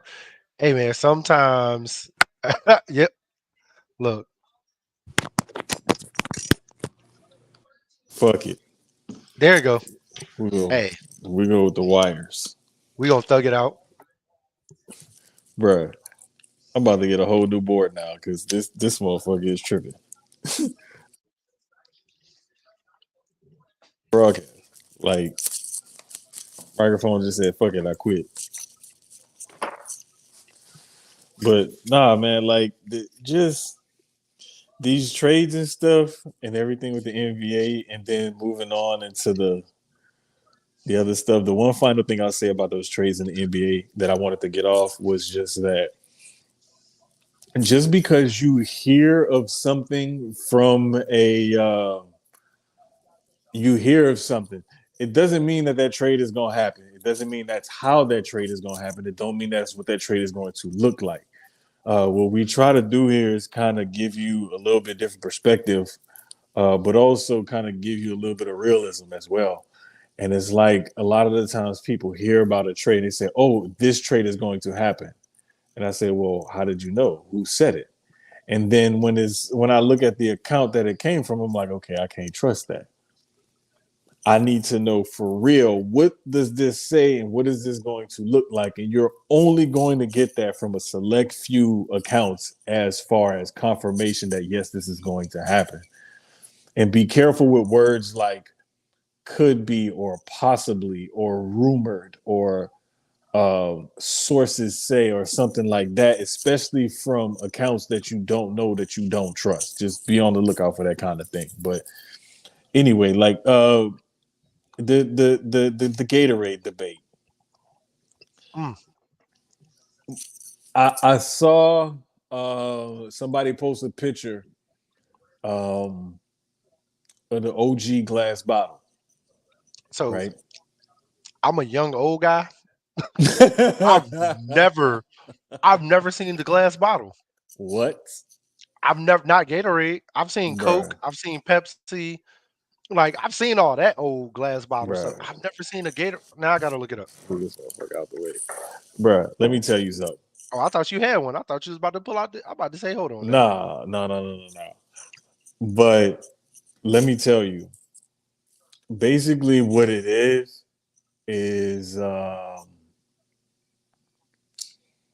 it tastes like, you know how a Coke out of a glass bottle just hit different.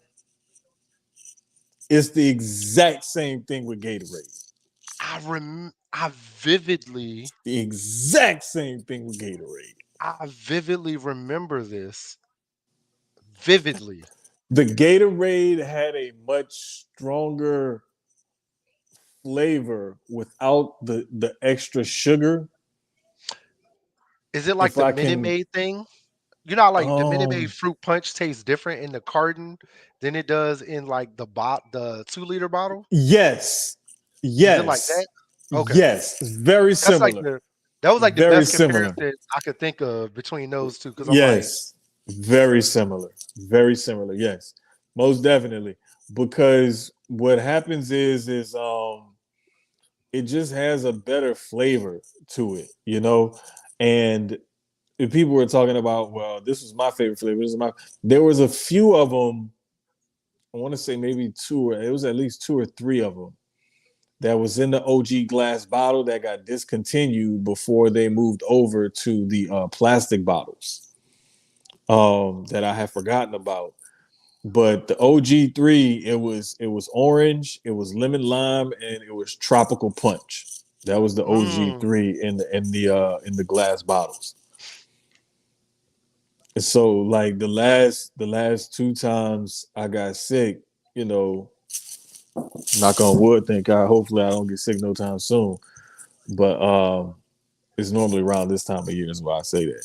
But I always get lemon lime and orange Gatorade. Like that's my go-to Gatorade when I'm sick. It's them too. So like even if I'm just drinking Gatorade, if I just buy Gatorade, like I'll look at all these different flavors, and I got other flavors that I paid attention to. You know, it's even flavors that came out like recently that I may like. Glacier Blue. But We call it by the color. You Glacier call blue it by is the my color. shit. Matter of fact, hold on. Gotta show y'all how I'm a real Gatorade connoisseur. Hold on.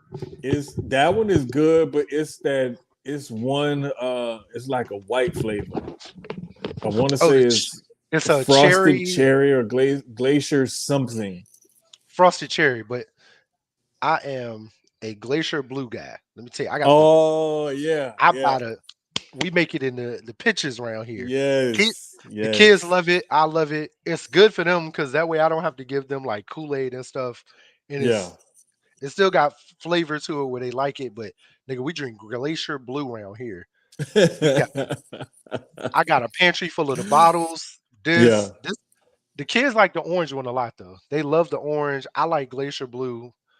Um, it's really just them two for the most Yeah. part. I'm trying to think what else I got, and I got a couple of the cherry one. I think it's like I want to I say think the it's one that glacier cherry. I want to say the one that we have in the shop, in the back of the shop at work, I think is that glacier blue. I'm gonna have to look next time I go into the office because with the cold and the freeze and all that, I've been working from home the last couple of days. So, I ain't well, mad at you, brother. today mainly, and tomorrow too. But I may go in tomorrow for a little while, get some stuff done if I have to. But nah. Trying But to like figure. I want to say, that's the one that we have at the job is that glacier blue.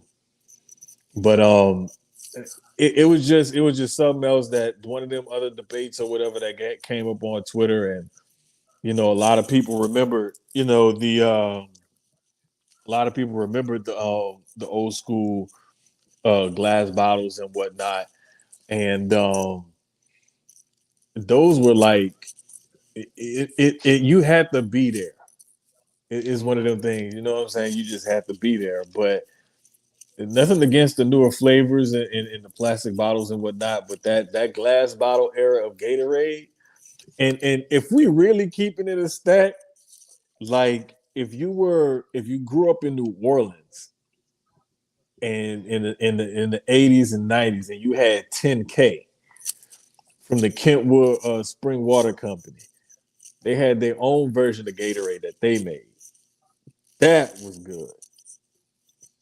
So enough of that before I start sounding like get off my lawn guy. Sounded like a whole nigga. Hey man, look, I could keep going, but this phone only got so much battery power left in it.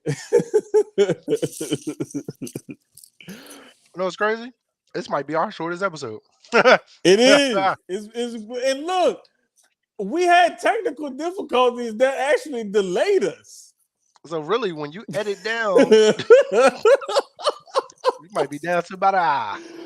Look, we cut out so much stuff that we could have put in, but it's just like, okay, do we just keep on blabbering on and on about the same shit, or do we just move on to the next topic and, keep it going? And it's sometimes that you're gonna have episodes that's gonna be like this. Because we slowly are getting into that time of the year where all we got is right now. We still got NFL, but that's about to end soon. So you got NBA, you got college basketball, which college basketball, to be completely honest, doesn't pick up until March Madness. I mean, the regular season has been kind of iffy. A lot of people, women and men, there's been some upsets, but college basketball plays so many games that you can lose LSU 8 or women 9. just lost again, and then remember the other week we had Mhm. 1, 2, and 3 on the men's side lose all in the same week. And I just watched Kansas. I got Kansas on the big screen back here. Kansas just put a whooping on Oklahoma State. So, I mean, it's still that time where it's like you can lose 8 or 9 games and none of that matters until the tournament. Seeding means a lot, but also you're gonna as long as you make the tournament, that's really when it's like, all right, let's really talk. Baseball It season's coming really back up.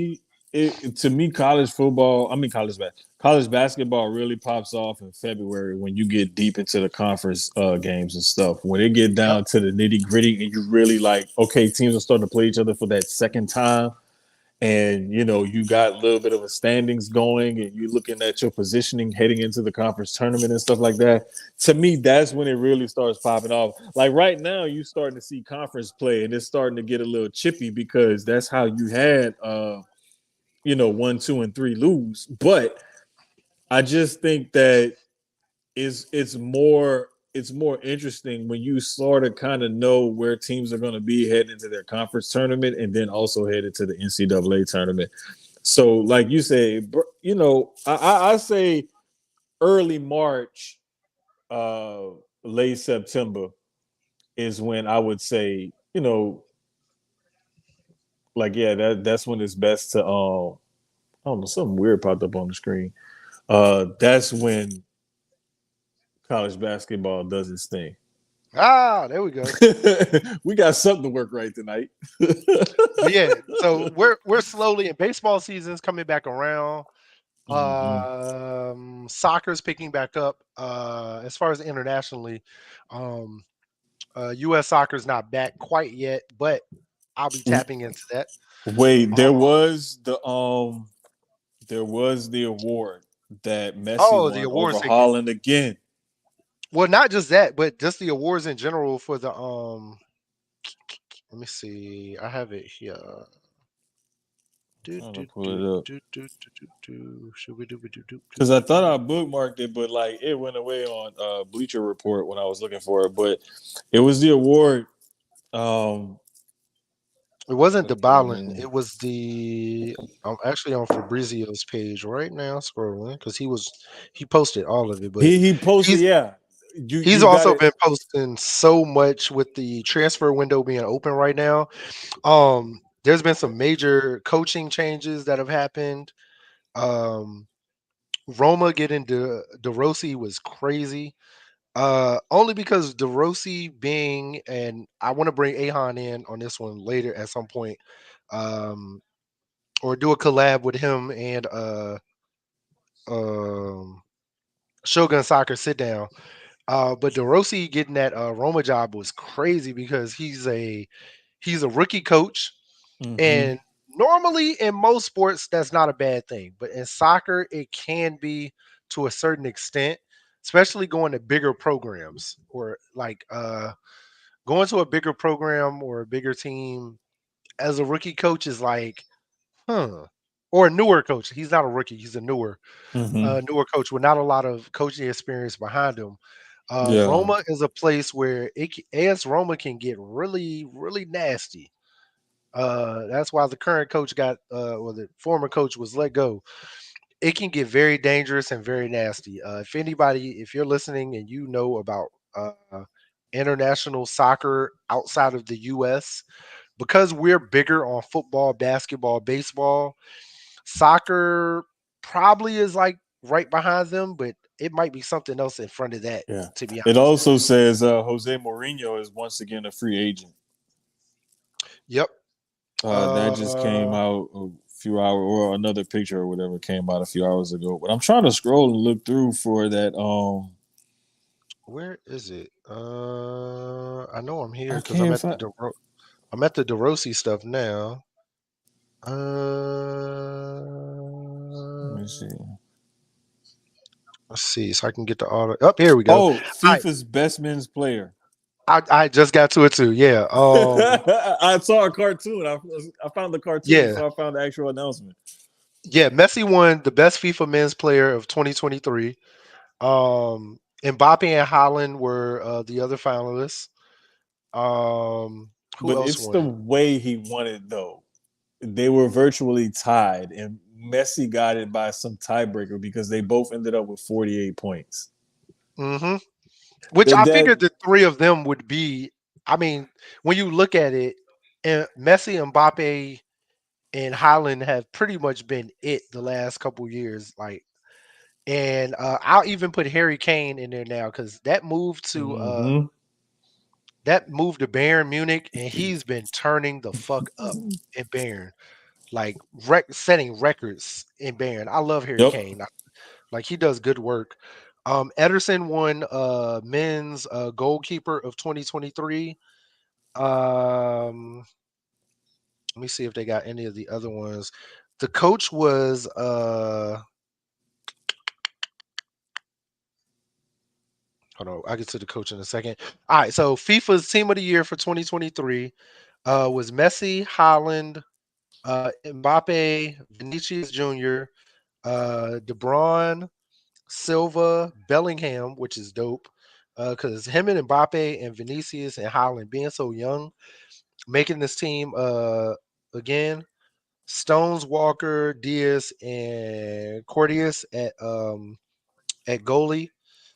Coach of the year was Pep. Pep won it again. Pep Guardiola. Man City has been on a fucking tear. Uh, and I think that pretty much rounds out everybody who's won their awards. There's going to be a lot of free agents and a lot of moving around, a lot of trades in the transfer window. I've tried to be really great about at least reposting a lot of what Fabrizio Romano posts. Mhm. He's big on it. Like that's why I follow Yeah. him. He's on it. He's like the I Adam just Schefter of couldn't. soccer stuff. I couldn't scroll to find his tweets fast enough, and then I couldn't remember his at. And you know how Twitter's search thing is now. Like if you don't put it in exactly right, it won't pull it up. Yeah, so I went to the DMs, of course, because I'm always sending stuff to the team Yeah. to post. But yeah, the transfer window right now is going to be so crazy to see where everybody goes and how the season ends um, going into the summer months. So super interesting. We got NASCAR heating back up, F1 racing. Yep. So we still got a lot of sports. Even golf. Even golf has been very interesting lately. Yeah, moving into that new relationship with the Live, working with the PGA Tour is like, bro, Uh-huh. I've loved seeing like how them PGA players who were high and mighty, who were like, oh, we're not gonna work with those guys. I know Now, what you got to say about it? boxing also. We forgot about that. What because And the fight Anthony Joshua is got official officially now, announced. which is interesting, but mostly because Joshua wanted to fight uh Wilder. with Wilder. I think Wilder's Mm-hmm. taking this time to really think about what he wants to do. He didn't want to rush into another fight, which I respect, especially with the way he got his ass whooped. Um, I definitely respect it though. I think this is the fight that Francis needs because I think he beat Fury. I think everybody believes he beat Fury. Mm-hmm. I think he got a bad deal from that fight. But this AJ fight, coming off of what AJ just did, looking at what Francis did with Fury, two big dudes, it's gonna be a banger. You know, I'm gonna enjoy it. March 9th, I believe, was the date. I think it was. I'm definitely gonna be tuned in. Hopefully they get the undercard. There's another one. I don't know if you watch women's boxing, but Oh, Clarissa Clarissa Shields. Shields and Alicia Baumgartner. First off, I love Alicia. Alicia's so fine. Let me tell you, she can whoop my ass any day of the week. Uh, that woman is fine. Hey, Alicia, Bro, I don't know if you. I know our podcast ain't as big as we want it to be yet. I'm about to. I'm a DM you. I'm gonna send some stuff. I want to bring you on. I love what you do. I love you, but nah, but that's a fight I want to see. I definitely want to see that, and it's mostly Clarissa coming down to fight Mhm. Alicia. Well, at least 'Cause, they're kind of meeting in the middle to catch weight. yeah, because So one is at like 145 and the other one's at like 135, right? It's something yeah, like that, right? Alicia. I think Alicia's at 135, and I believe Clarissa's at like 147, Yeah, somewhere something around like there. that. And I Yeah. think they're gonna meet in the middle at like 140, 143, somewhere around there. Okay. Which Alicia said is fine because that's her walking around week. Gotcha. So, which most of Gotcha. the time, hey man, I think that's a fight that's gotta happen. Devin Haney still ducking. Shout out to him for ducking everybody. All he do is talk shit on Twitter all day, man. I'm like, nigga, sign like fuck the promoters. Sign for these fights that we want to see. You doing all the Twitter talking, your Twitter fingers going, but is your hands moving? And going off your last fight, they not moving. So what we doing? That's all I'm saying. Like Tank is ready. Uh, everybody is ready for you when you run it. The one interesting one is also okay. Uh, we're not gonna get a rematch. In the Bud and Arrow fight. Yeah, that was the other thing that came out. Now, I'm gonna be honest with you. I'm not too mad at that, especially going the way that first fight went.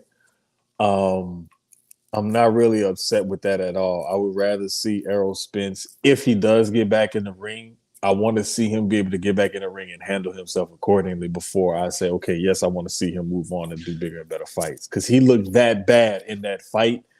And To he said it where was he had to get I don't know, is he having eye surgery or something? He basically said he's at this point, I'm kind of with Bud. I feel like Buddy just trying to pull out every excuse of why he got his ass whooped. Now it's the vision, it's this like, bro, you bro, got your ass walked. That's just take it. Stop. We just don't want. it happens. It Yeah, happens. you're still a goat. Let's not act like I'm not gonna act like Arrow's not. You still Right. a goat. You just got Right. your We ass whooped. not we not taking nothing from your legacy, nothing what you've built. But for me, I would rather see him come back and get a cup, maybe a tune-up fight or two before he starts to take that upper echelon step back up to top contenders and title holders and whatnot. Exactly. Um, that Because the that's just how I feel about it. The same thing with Deontay Wilder. Like comeback I don't story. I don't need you to trying to fight Francis Ngannou and Anthony Joshua and Big Baby Davis and all these guys. I need to see you fight some up and comers or some guys that's some journeymen or something like that. You Or know, somebody that's like there, but they're not where they are. right, Somebody like a that notch below. like Uh, somewhere in the middle yes, that they almost there, but you whoop their yes, ass and bring them back down, so that way it makes sense that you're back up here with AJ and them. You know what I right. mean? You Something that you need makes to sense. pace yourself, pace Yeah. yourself. So But nah, man, like just to our favorite part, well, my favorite part of the show, especially when Keyz has something to really argue about. I ain't even got one Uh, this week. you I got already, your rant off early. yeah, I got. I did mine early, You man. My got team. yours off early. Let me pull the camera down. These fuck niggas right here. I ain't even gonna do it. Man. Keyz, you got yours off early. Um, I had a few this week, but like my main rant this week was it was a tweet that I put out that had a bunch of views and interactions or whatever. Um, and it's the simple fact that between wrestling fans and sports fans, I've come to realize that they both have this thing where if you say there's a section of each fans, right? Where if you say something that they don't like or they don't agree with, you are now public enemy number one. You are the scum of the earth. You are the worst thing in the history of mankind. You should have never been born. You should have been swallowed. Like all the vitriol comes out if you have a different viewpoint from them. And I thought it was just, wrestling Twitter and wrestling fans and whatnot and social media. And because you see it in different forms of social media, in different places online, chat rooms and message boards and whatnot on both sides, where you have this one bad section of fans that just ruins it for all of them. And like one thing that came up that's a common talking point online is the term called scaring the hose. And there's a lot of times where some of these fans and guys, people, whatever, they do stuff we call scare the hose. You can scare the hose can mean niggas too, men, men and women. But it's like, let's stop giving shine to that small section of fans who cause the most trouble. And let's start shining the light and giving the flowers to the ones who bring you joy and make you want to watch and interact with other fans and whatnot of wrestling and of other sports and whatnot. So my thing was just basically like, look, let's just not shine a light on the trolls and the ones who cause us to despise, other fans in our fandom or nerddom, whatever it is. Let's just stop shining the light, stop magnifying them. Don't quote tweet or nothing trying to like show them how stupid they are. Don't even reply or interact with that shit because that gives them a bigger voice that amplifies their signal. That's why a lot of the times I try not to interact with stupid shit like that. Every so often I get sucked into it. I'm human. It happens. Yeah, it happens. But it happens. But I try not to shine light on stuff like that because I'm not going to amplify your stupidity by giving you a bigger broadcasting signal. So as long as we could do that, we be all right. Episode 16 has been our shortest episode to date. Right at 2 hours. Boy. We thank y'all. We love y'all. We appreciate y'all. Next week we will have everything together audio wise. It's crazy. I've had so much going on. I ain't even pick a song for this week for intro or outro. Bro, I was supposed to test it earlier and got busy with something. And then I was starting to write an article, got writer's block, and I started playing solitaire on the computer. And then the next thing I know, it's 8:15. Huh.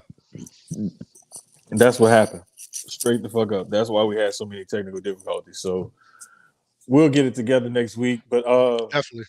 For my brother Keyz, I'm Jermaine. For the whole CDB Multimedia family, for everybody, Sucio Boys, Dre Lax, A-Gun, Soccer Sit Down, the Four Corners of Commentary, everybody. All of them. It's too many niggas, man. A different angle. Hey, bro, it's 50 podcasts. Oh, y'all. It's like 50 of them niggas, man. Shout out to the whole crew, man. We love y'all. We appreciate y'all. We'll catch y'all next week for episode 17.